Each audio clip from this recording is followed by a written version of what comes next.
Salut à toi, j'espère que tu vas bien et bienvenue sur cette chaîne qui parle d'énergie, de développement personnel et de spiritualité. Je suis Steven et dans cette vidéo, je vais t'expliquer que les guides, les énergies qui nous soutiennent, nos guides de lumière sont parmi nous, sont bien dans la matière et je vais t'expliquer qui ils sont. Trêve de suspense, moi je veux te parler des animaux. Les animaux sont des guides incroyables qui sont incarnés ici sur Terre auprès de nous pour nous aider, pour nous transmettre des messages et pour de manière totalement active et passive en même temps nous aider à évoluer sur le plan personnel ou professionnel ou familial, relationnel, enfin voilà. C'est vraiment des énergies qui viennent s'incarner dans des petites créatures toutes mignonnes pour nous apporter du soutien et pour nous permettre d'évoluer.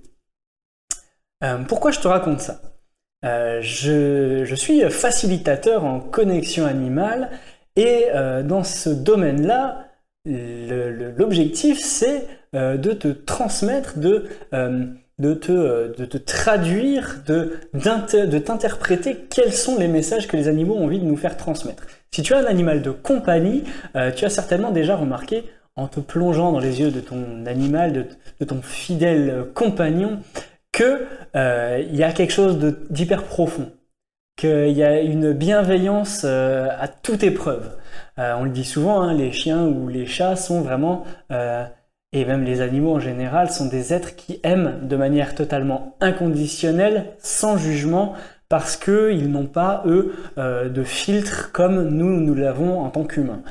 Ils ne te jugent pas. Ils ne t'en veulent pas, ils t'aiment simplement pour qui tu es et ils voient, eux, tous les potentiels qui sont en toi. Nous, en tant qu'humains, quand on regarde un autre humain, on a tellement de filtres, de préjugés, de jugements, et là je ne juge personne, justement, je ne critique personne, c'est la société qui est ainsi faite, qui nous calibre ainsi, je dirais, qu'on n'arrive pas à voir les autres tels qu'ils sont dans leur plein potentiel. En tout cas, très peu de personnes, de manière consciente, ont ça. À moins qu'on le travaille et qu'on déconstruise nos schémas de pensée, de manière générale, les gens, dès qu'ils voient quelqu'un, ont un jugement, ont un avis, etc. Et donc, ne voient pas la personne dans son plein potentiel. Ils la voient au travers de leur filtre, et ils la voient au travers juste de ce qu'ils ont vu de cette personne-là à un moment donné, d'accord ? Alors que les gens sont bien plus que ça, en fait. On peut être un jour quelqu'un de très gentil, et 10 jours après, être un vrai enfoiré. Pourtant, on a été gentil, et on a été un enfoiré. Mais si deux personnes nous voient à 10 jours d'intervalle, quelqu'un qui nous voit une fois quand on est gentil va dire « Waouh, ce mec, il est génial, super sympa et tout », et une autre personne qui va nous voir 10 jours plus tard alors qu'on est un enfoiré va dire « Ouais, n'importe quoi, c'est vraiment un enfoiré, il m'a fait ci, il m'a fait ça ». Mais c'est juste qu'on est tout, en fait, ok ? Et les animaux, eux, voient ça. Les animaux ont cette perception-là ils ont une sensibilité déjà qui est beaucoup plus accrue que la nôtre. Ils ont une communication, je dirais, avec l'énergie qui est beaucoup plus intuitive et facile que la nôtre parce que ils n'ont pas été, eux, formatés à des schémas de pensée. On leur a jamais déconstruit, en fait, leur manière de voir le monde parce que voilà, il y a pas, quand tu es un bébé chien, il n'y a pas ta maman chien qui va dire « Oh là là, non, fais pas ci, fais pas ça, non, ça c'est pas vrai, c'est que des bêtises, etc. » Ok ? Alors que nous, en tant qu'humains, quand on est enfant, on va avoir des amis imaginaires qui sont en fait des énergies que les enfants voient jusqu'à 7 ans, 7-8 ans. On voit les énergies à cet âge-là, on voit les fantômes et on se pose même pas la question de savoir si c'est normal ou pas. Hein, donc pour nous, c'est normal. Et dès qu'on va raconter ça à un adulte qui n'y croit pas, il va nous dire non, c'est des bêtises, tu imagines ça, c'est dans ta tête, alors qu'en fait non, c'est réel. En tout cas, selon ma vérité. Qui te fiche. Et voilà, donc les animaux n'ont pas eu cette déconstruction-là, n'ont pas eu ce paramétrage-là, donc ils voient dans l'énergie, ils voient le plein potentiel des gens, et ça, c'est quelque chose qui est formidable, mais qu'ils ont du mal à nous retransmettre. Ils ont du mal à nous dire punaise, tu déconnes là-dessus, franchement, je comprends pas pourquoi tu t'empêches de vivre cette expérience-là qui te fait tant rêver alors que tu es fait pour ça, quoi. Ils peuvent pas te dire ça oralement. Donc, ils vont te le faire passer par des comportements. J'ai l'exemple d'une connexion animale avec un cheval. Ce cheval appartenait à une jeune fille et ce cheval mordait tout le monde. Donc, les propriétaires et les gens environnants disaient « ce cheval est agressif. Faites attention, ce cheval est agressif. » Mais c'est pas le cheval qui est agressif en fait. Ce qui s'est passé en connectant ce cheval, c'est qu'il a raconté que il mordait en fait les gens parce que son amie, donc la jeune fille avec laquelle il travaillait, parce qu'ils travaillent ensemble, n'arrivait pas à se défendre toute seule, n'arrivait pas à créer cet espace autour d'elle d'intimité, de protection et dans laquelle personne ne peut l'envahir en fait. Elle se faisait envahir de tous les bouts et elle n'arrivait pas à poser ses limites.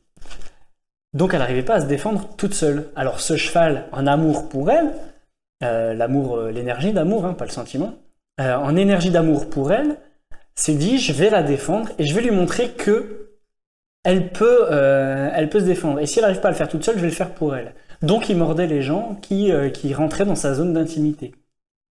Donc en captant ce message-là, en connexion animale, et en retransmettant ce message à la jeune fille, en lui donnant des exercices pour justement reprendre son espace, reprendre sa zone de sécurité, sa zone d'intimité dans laquelle elle permet ou non en conscience de faire entrer les gens ou non, de ne plus se faire impacter et envahir par les énergies des autres.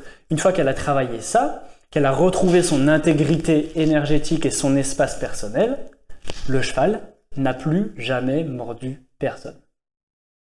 Le message était passé. L'humain a travaillé sur soi et a récupéré ce potentiel-là qu'elle avait oublié de j'ai le droit d'avoir mon espace, je sais me protéger toute seule.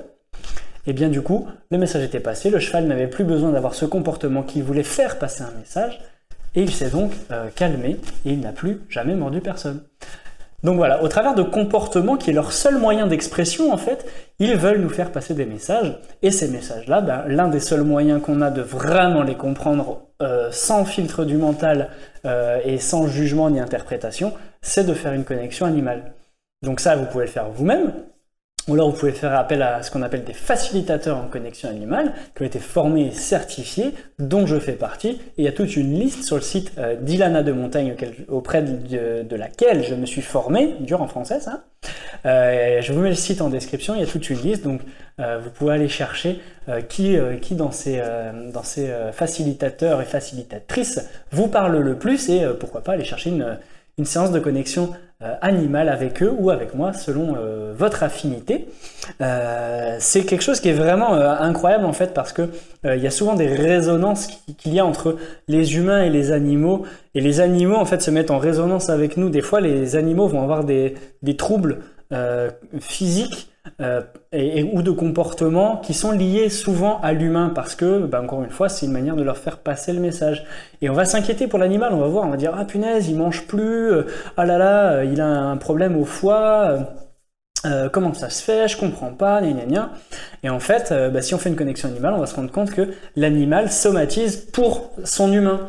Et c'est une manière de faire passer le message, parce que comme on s'inquiète pour nos animaux parce qu'on les aime, eh bien on va être plus attentif à eux, et on est souvent plus attentif aux autres qu'à soi. Donc au travers de l'autre, ça nous fait effet miroir et on va pouvoir travailler sur soi. Voilà.